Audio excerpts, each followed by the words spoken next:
So it's no secret, if you've been watching the news, staying up to date with current events, you know that the interest rates have gone up, and that's definitely hit the brakes on the real estate market.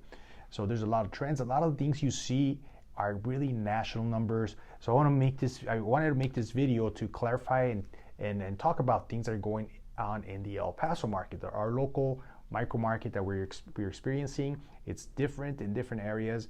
So, but this video here is based for El Paso and our home buyers, home sellers, anybody that's been thinking about buying and selling real estate. This information is going to be very important for you, right? So, I mean, the impact of rising mortgage rates, we've seen that, and that's one of the reasons why it's halted the real estate market a bit. Not too much in El Paso.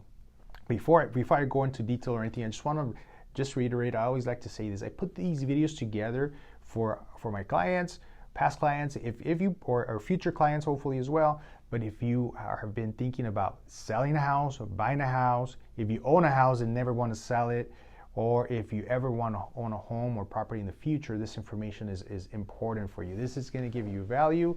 It's going to give you knowledge, and with knowledge you're able to make better decisions for you and your family. So let's get started with this here, and also don't forget to subscribe to my video for more content. As the market shifts, we're going to be putting out more information that will really be beneficial for you. But the impact of rising mortgage rates. Well, like I said, most of the stuff you see out there is the national averages and things like that. So I took some numbers, put them down, and to talk about the local El Paso market, right? So just so you know, I'm not a lender, I'm a real estate agent. So I don't have a loan officer license. So these numbers are averages and estimates. They're not specific. If you need a good loan officer, let me know, and I could have somebody run specific numbers for your situation, for your case. But the El Paso market, there is an average sales price has been for the last few months has been about $240,000, which is a healthy number for our home prices. They're not crazy. It's not like other parts of the country where pricing just shot up ridiculously, where it's a very healthy market we're experiencing in El Paso. So just give an example. A few weeks back, we had a rate of about 6%, and everybody started freaking out. And I heard this a lot. I heard this from clients. I heard this from other agents saying, hey, well, people are waiting, or I'm going to wait for the for the rate to come down. I'm going to wait for the market to slow down. That's what we heard last year, right? So the market's slowing down, but now the rates are up. Just the fact of things is, don't wait. You want to buy a house whenever you are able to buy a house, or whenever you need to buy a house, whenever you need to sell a house. You can't time the market. If you time the market, you're going to get hurt. So this is people that waited last summer to buy a house when the market slowed down.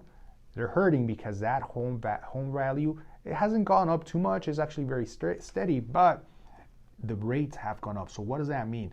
Like I mentioned a few weeks ago, if you had we're getting interest rates of about 6%. Since then, the rate has gone up, but like let's say $240,000 home in El Paso, talking about principal, interest, taxes, all bundled up.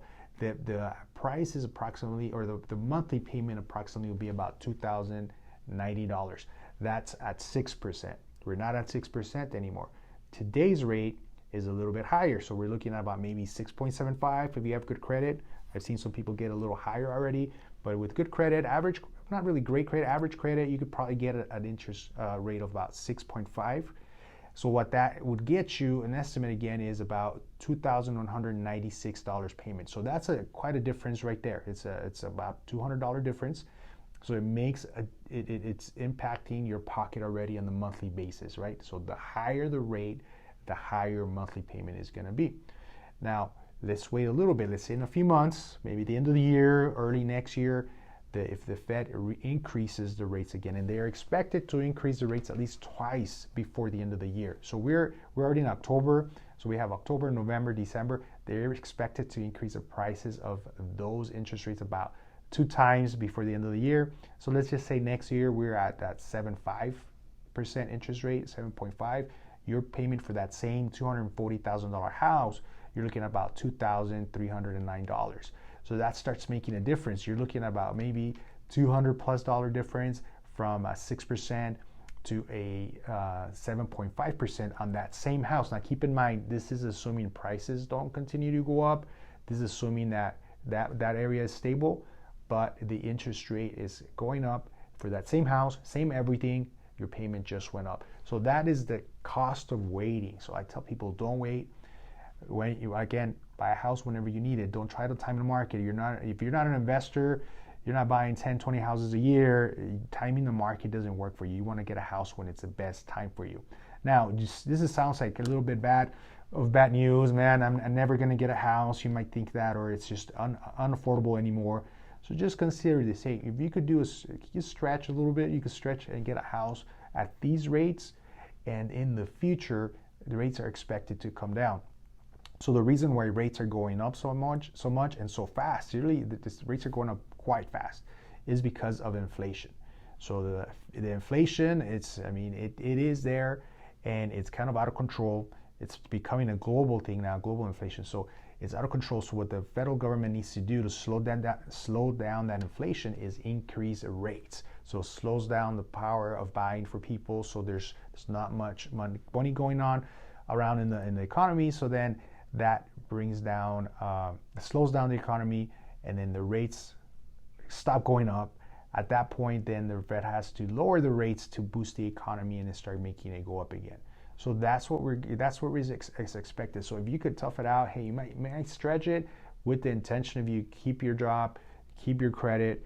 You should be able to refinance to a lower rate in the future. Now, I couldn't tell you exactly when. It might be at the end of 2023, might be 2024, but you should be able to get a lower rate in the future. This is just what's expected, right? And if you can't get a lower rate in the future, then lock in this low 7% interest rate today, because then that means the rates are going to keep going on up and up and up, right?